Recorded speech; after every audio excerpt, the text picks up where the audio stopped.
সময়টা ছিল 1990 থেকে 2000 সালের মাঝামাঝি। স্থান ইউনাইটেড কিংডম। কিন্তু এ কাহিনীর ছায়া শুধু ইউকের মাটিতে সীমাবদ্ধ থাকেনি।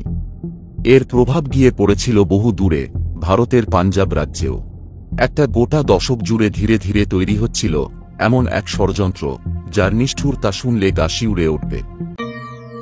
এ গল্পে আছে এক কিশোরী মেয়ে, সুরজিৎ কৌর, যার জীবন, স্বপ্ন আর হাসি এক ভয়ঙ্কর ফাঁদের মধ্যে আটকে পড়েছিল। ঘটনাটি শুরু হয় 1987 সালে। তখন সুরজিতের মাত্র 16 বছর বয়স ছিল। বাবা মা মহিন্দর পাল সিং ধিল্লো আর সুরিন্দর কৌর মেয়ের বিয়ের জন্য পাত্র খোঁজা শুরু করেন। খুব অল্প সময়েই তারা খুঁজে পান একজন 26 বছর বয়সী যুবক, নাম সুখদেব সিং আথওয়াল।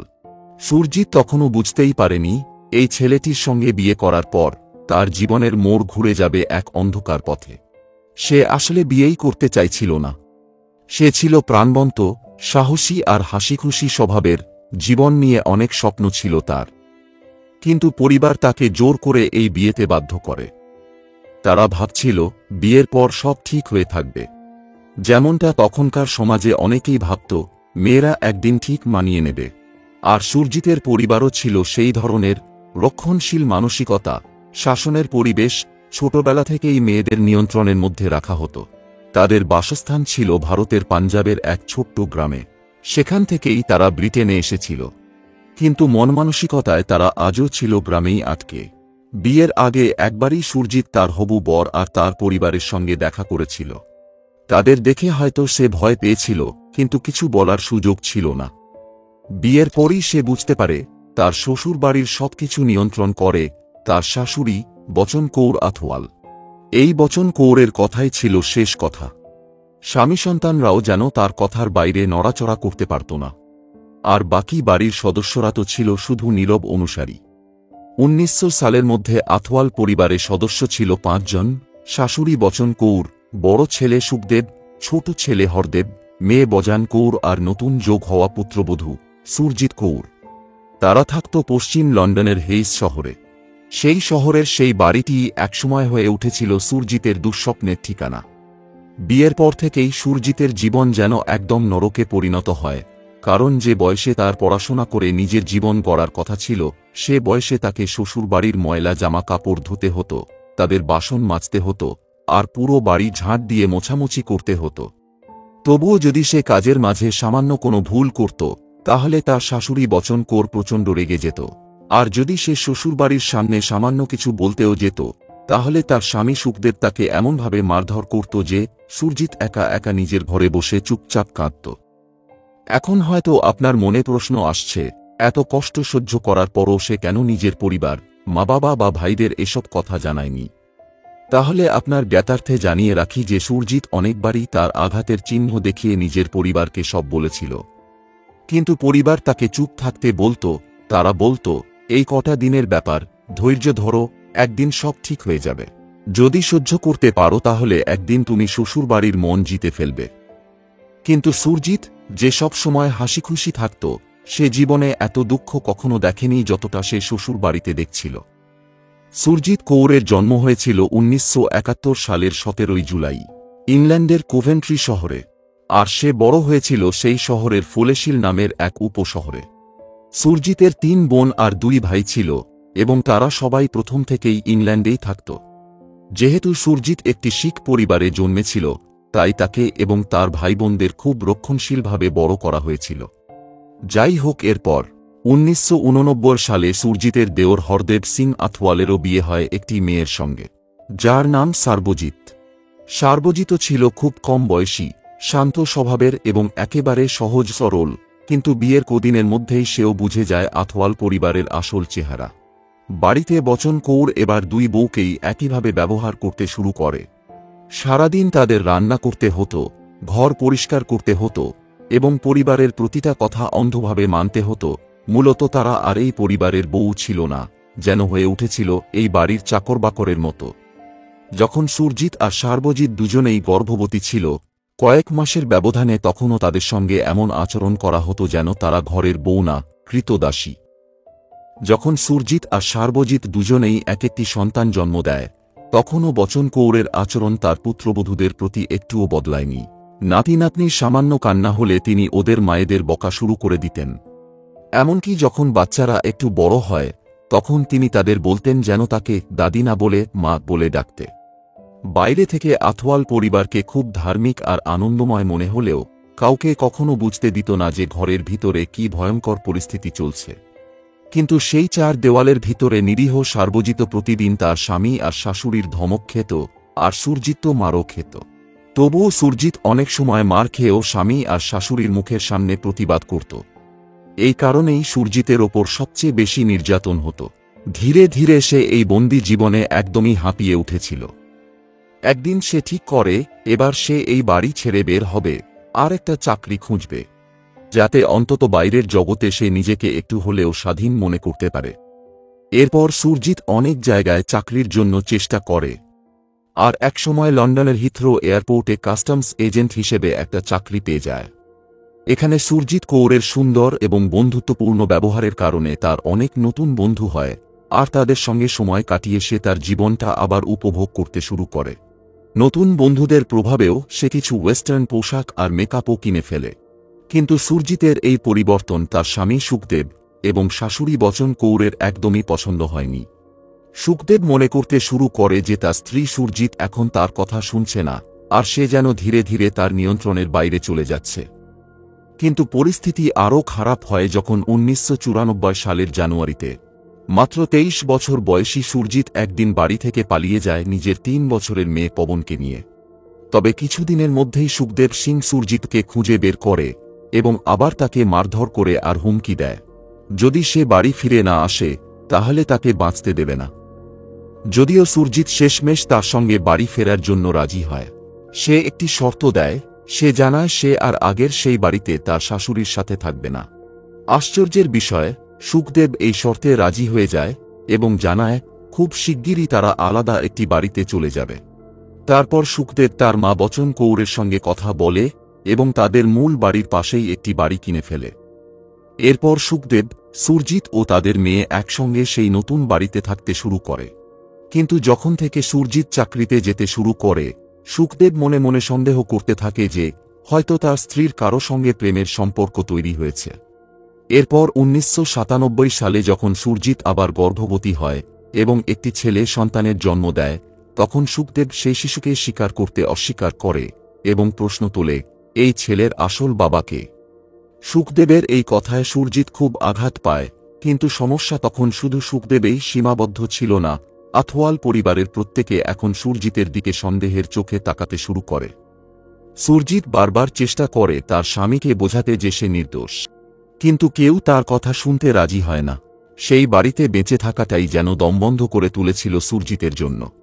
দীর্ঘদিন ধরে শারীরিক ও মানসিক নির্যাতনের শিকার হওয়ার পর সুরজিৎ এখন এমন কিছু মানুষ চাইছিল যারা তাকে ভালোবাসবে, সম্মান দেবে। এই কারণেই সে তার সহকর্মীদের সঙ্গে বেশি সময় কাটাতে চাইত। এরপর এয়ারপোর্টে কাজ করার সময় তার এক সহকর্মীর সঙ্গে তার ভালো বন্ধুত্ব গড়ে ওঠে, যে তাকে শ্রদ্ধা করত এবং খুব মমতার সঙ্গে কথা বলত। কিছুদিন পর সুরজিৎ সেই ব্যক্তির প্রেমে পড়ে যায়। সুখদেব তো আগেই সুরজিতের ওপর সন্দেহ করত, কিন্তু এখন সে প্রতিদিন সুরজিতের অফিস যাওয়ার সময় তাকে গোপনে অনুসরণ করতে থাকে। এমনকি কখনো সুরজিৎ যদি বন্ধু-বান্ধবের সঙ্গে বাইরে যেত, সেখানেও সে তার পিছু নিত। কয়েকদিনের মধ্যেই সুখদেব সুরজিতের প্রেমের সম্পর্কের কথা জেনে যায় এবং সেই তথ্য তার মা, ভাই আর বোনের সঙ্গে শেয়ার করে। এই কথা জানার পর আথওয়াল পরিবারের সদস্যরা মনে করে সুরজিৎ তাদের পরিবারের সম্মান নষ্ট করছে, তাই তাকে একটা শিক্ষা দেওয়া দরকার।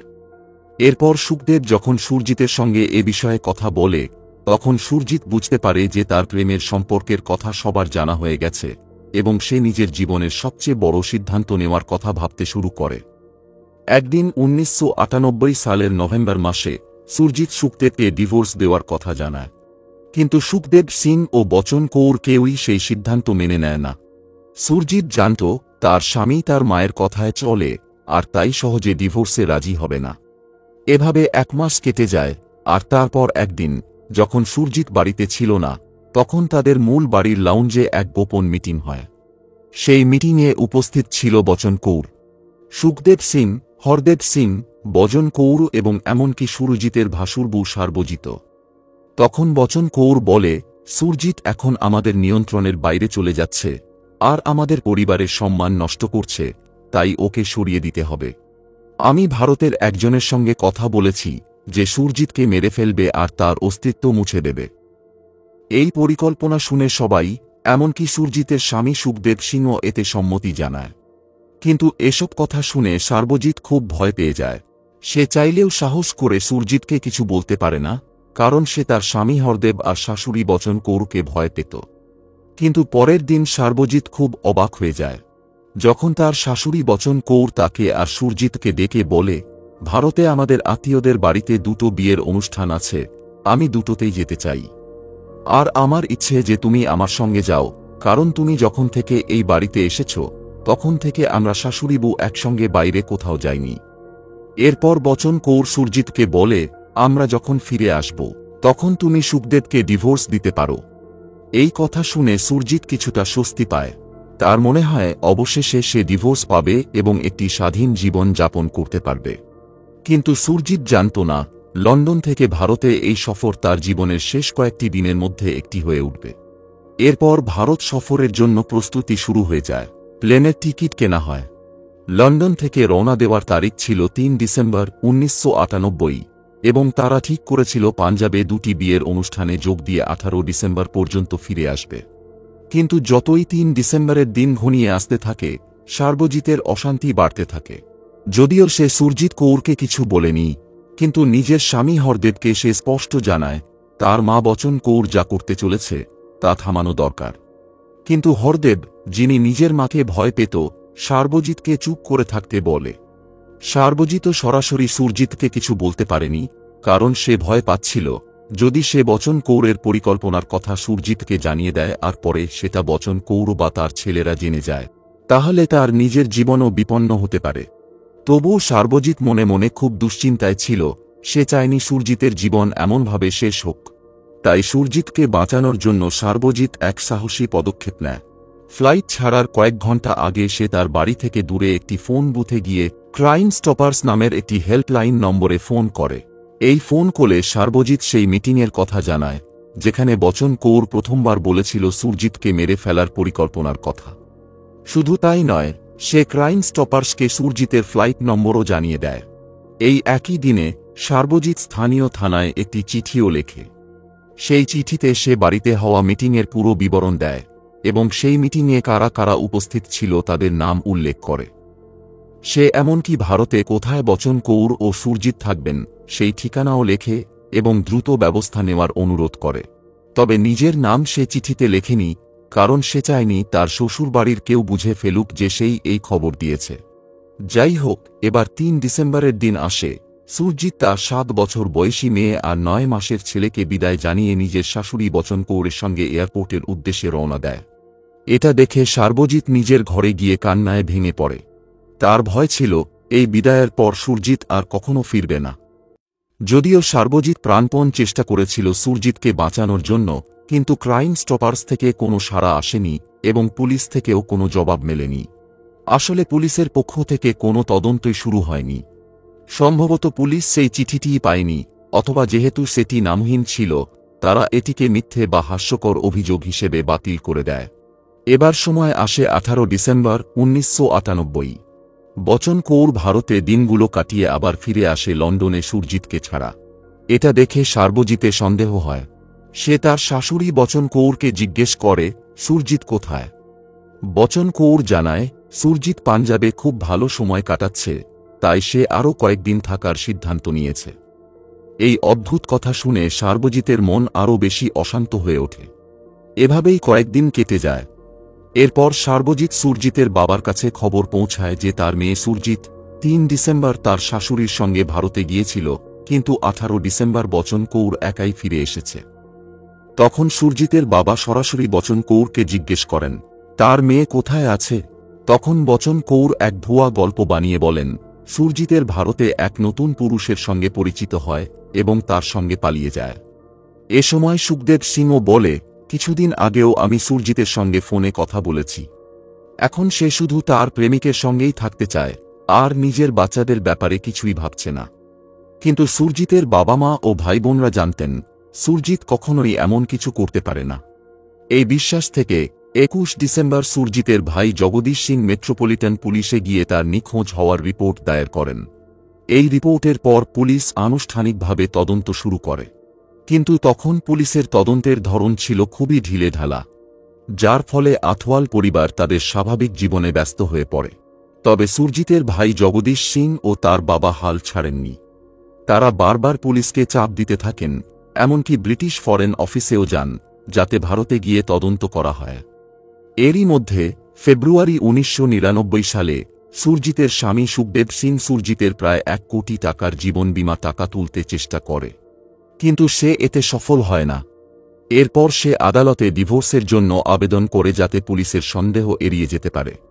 সেই ডিভোর্স ফাইলিংয়ে সুখদেব দাবি করে তার স্ত্রী ভারতে গিয়েছিল এবং অন্য একজন পুরুষের সঙ্গে পালিয়ে গেছে। কিন্তু মে 2000 সালে মেট্রোপলিটন পুলিশ 4 জন আথওয়াল পরিবার সদস্যকে গ্রেপ্তার করে সুরজিৎকে ভারতে খুনের ষড়যন্ত্রের অভিযোগে। তাদের মধ্যে ছিল পরিবারের প্রধান বচন কৌর, তার 2 ছেলে সুখদেব ও হরদেব এবং সার্বজিৎ কৌর। কিন্তু তাদের থানায় মাত্র একদিন জিজ্ঞাসাবাদ করে ছেড়ে দেওয়া হয়, কোনো অভিযোগ আনা হয়নি। তখন সার্বজিৎ পুলিশকে কাঁদতে কাঁদতে সব খুলে বলে পুরো পরিকল্পনা, কিন্তু কেউই তার কথায় বিশ্বাস করে না। পুলিশ তখন সন্দেহ করে যে সার্বজিৎ হয়তো আসলে বচন কৌরের পরিকল্পনার অংশ ছিল এবং এখন নিজেকে বাঁচাতে ইচ্ছাকৃতভাবে শুধু আংশিক সত্য বলছে। এই অভিযোগে সার্বজিতের মন ভেঙে যায়, কারণ সে তো ন্যায়ের জন্য লড়াই করছিল। এরপর পুলিশ শহরের প্রতিটি জায়গায় সুরজিতের নিখোঁজ হওয়ার পোস্টার লাগায় এবং তথ্যের জন্য পুরস্কারও ঘোষণা করে। তবুও কয়েক বছর কেটে যায়, কিন্তু সুরজিতের কোনো খোঁজ মেলে না। সুরজিৎ নিখোঁজ হওয়ার পর থেকে আথওয়াল পরিবারে সব সময় ভয়ে আর মানসিক চাপে দিন কাটছিল। তার ফলে 2004 সালে সার্বজিৎ মানসিক ও শারীরিক দুর্বলতার কারণে একবার প্যানিক অ্যাটাকে আক্রান্ত হয়ে হাসপাতালে ভর্তি হয়। তবে হাসপাতাল থেকে ধীরে ধীরে সুস্থ হয়ে ওঠার সময় সার্বজিৎ সিদ্ধান্ত নেয় এই পরিবার থেকে তাকে যে কোনো মূল্যে বেরিয়ে আসতেই হবে। হাসপাতাল থেকে ছাড়া পাওয়ার পর সার্বজিৎ সোজা তার বাবার কাছে চলে যায়, শেলাবাথের বাড়িতে। সেখানে সে প্রথমবার তার বাবাকে জানায় সেই গোপন মিটিংয়ের কথা যেখানে সুরজিৎকে খুন করার পরিকল্পনা হয়েছিল। এই কথা শুনে শেলাবাথ তার মেয়েকে সাহস যোগায় এবং বলে, তুই এখনই পুলিশের কাছে যা এবং সব কথা খুলে বল। এবার সার্বজিৎ সত্যি সাহস দেখায় এবং সে সোজা থানায় গিয়ে পুরো সত্যি কথা পুলিশকে জানায়। এখন পুলিশ 2005 সালে মামলাটি আবার খোলে এবং আথওয়াল পরিবারের সদস্যদের জিজ্ঞাসাবাদ শুরু করে। এরপর থেকেই সার্বজিৎ ও তার পরিবার মারাত্মক হুমকি পেতে শুরু করেন। এবার ডিটেকটিভ চিফ ইন্সপেক্টর ক্লাইভ ড্রিসকোলের নেতৃত্বে মেট্রোপলিটন পুলিশের কিছু অফিসার 10 দিনের জন্য ভারতে আসে প্রমাণ সংগ্রহ ও সন্দেহভাজনদের জিজ্ঞাসাবাদের জন্য। এক জটিল তদন্তের পর 2005 সালের 3 নভেম্বর পুলিশ আনুষ্ঠানিকভাবে বচন কৌর, সুখদেব সিং এবং সার্বজিতের স্বামী হরদেব সিংকে গ্রেপ্তার করে। পরে 2006 সালের আগস্টে প্রমাণ হয় বচন কৌর আর সুখদেব সিং একসাথে মিলে সুরজিৎ কৌরকে খুন করার পরিকল্পনা করেছিল। ভারতে পৌঁছানোর পর বচন কৌর ও সুরজিৎকে একজন ব্যক্তি যার নাম দর্শন সিং, যিনি বচন কৌরের ভাই ছিলেন, তাদের গাড়িতে করে বাড়িতে নিয়ে যান। তারপর 5 ও 6 ডিসেম্বরে তারা পাঞ্জাবে 2টি বিয়েতে অংশ নেন। এর কয়েকদিন পর সুরজিৎ বাজারে যেতে চেয়েছিল, তাই বচন কৌর তাকে কিছু টাকা দিয়ে বলেন দর্শন সিংয়ের সঙ্গে যেতে। এরপর দর্শন সিং ও তার এক বন্ধু সুরজিৎকে নিয়ে গাড়িতে ওঠেন। কিছুদূর যাওয়ার পর সুরজিৎ তেষ্টা পেলে দর্শন সিং তার গাড়িতে থাকা পানির বোতল থেকে পানি দেয়। সেই পানিতে ঘুমের ওষুধ মেশানো ছিল। ওই পানি খাওয়ার পর সুরজিৎ অজ্ঞান হয়ে পড়ে, আর তখন দর্শন সিং ও তার সঙ্গী তাকে গলা করে। তারপর তারা সুরজিতের সমস্ত গয়না খুলে নিয়ে তার মরদেহ রাভি নদীতে ফেলে দেয় এবং আজও তার দেহ খুঁজে পাওয়া যায়নি। এরপর 2007 সালের 25 এপ্রিল লন্ডনের সেন্ট্রাল ক্রিমিনাল কোর্টে বিচার শুরু হয়, যা 3 মাস ধরে চলে, যেখানে সার্বজিৎ কোর্টে 3 দিন ধরে সাক্ষ্য দেন বচন কৌর ও সুখদেব সিংয়ের বিরুদ্ধে এবং আদালত দুজনকেই আজীবন কারাদণ্ড দেয়। সেই সময় বচন কৌরের বয়স ছিল 70 বছর এবং তিনি হয়ে যান ইতিহাসের অন্যতম প্রবীণ নারী যিনি আজীবন কারাদণ্ড পেয়েছিলেন। তবে 20 বছর কারাভোগ করার পর বচন কৌরের প্যারোলে মুক্তি পাওয়ার সম্ভাবনা ছিল এবং সুখদেব সিংয়ের ক্ষেত্রে সেটা ছিল 27 বছর পর। পরে 2009 সালের মার্চ মাসে বচন কৌর তার শাস্তি ও সাজা নিয়ে আপিল করেন। যদিও শাস্তির বিরুদ্ধে তার আপিল খারিজ হয়ে যায়, কিন্তু বয়স ও অসুস্থতার কারণে তার সর্বনিম্ন সাজা কমিয়ে 15 বছর করে দেওয়া হয়। এর ফলে 2022 সালে বচন কৌর জামিনে মুক্তি পান। তবে সবচেয়ে দুঃখজনক বিষয় হচ্ছে, ভারতে থাকা আসল হত্যাকারীরা অর্থাৎ দর্শন সিং ও তার সহযোগী আজও অধরা থেকে গেছে। অন্যদিকে সার্বজিৎ তার স্বামী হরদেব সিংকে ডিভোর্স দিয়ে 4 সন্তানকে নিয়ে অন্যত্র চলে যান। আর যদি আপনারা ভাবেন সুরজিতের 2টি সন্তানের কি হয়েছে, তাহলে জানিয়ে দিই, সুখদেব সিং গ্রেপ্তার হওয়ার পর একটি সোশ্যাল সার্ভিস সংস্থা সেই বাচ্চাদের দায়িত্ব নেয়। প্রাণবন্ত সুরজিৎ শেষ সময় খুশি ছিলেন, বাজারে ঘুরে নিজের পছন্দের জিনিসপত্র কিনছিলেন। কিন্তু তিনি জানতেন না, কিছু হিংস্র মানুষ সম্মানের নামে তার হাসি চিরতরে ছিনিয়ে নেবে। সুরজিৎ কৌরের এই গল্পটা কোনো সিনেমার কাহিনী নয়। এটা আমাদেরই সমাজের বাস্তব ঘটনা, যেটা বহু মেয়ের সঙ্গেই ঘটে চলেছে। কখনো বিদেশে, আবার কখনো নিজেদের বাড়িতেই নারীরা শিকার হচ্ছেন ষড়যন্ত্রের, বিশ্বাসঘাতকতার আর মিথ্যা সম্মানের বলি। পরিবার মানে কেবল সম্পর্ক না, ভালোবাসা, সম্মান আর নিরাপত্তার জায়গা হওয়া উচিত। সমাজ হিসেবে আমাদের নারীদের স্বাধীনতাকে সম্মান করা, তাদের নিজের পছন্দে বাঁচতে দেওয়া দরকার। এমন অন্যায় যাতে আর না ঘটে, সেই জন্য প্রতিটা মানুষকে সচেতন হতে হবে, সাহসী হতে হবে আর অন্যায়ের বিরুদ্ধে দাঁড়াতে শিখতে হবে। তো বন্ধুরা, আপনাদের এই ঘটনার বিষয়ে কি মতামত কমেন্টে জানান। আর চ্যানেলে নতুন হয়ে থাকলে সাবস্ক্রাইব করতে ভুলবেন না। দেখা হচ্ছে পরের ভিডিওতে। ধন্যবাদ।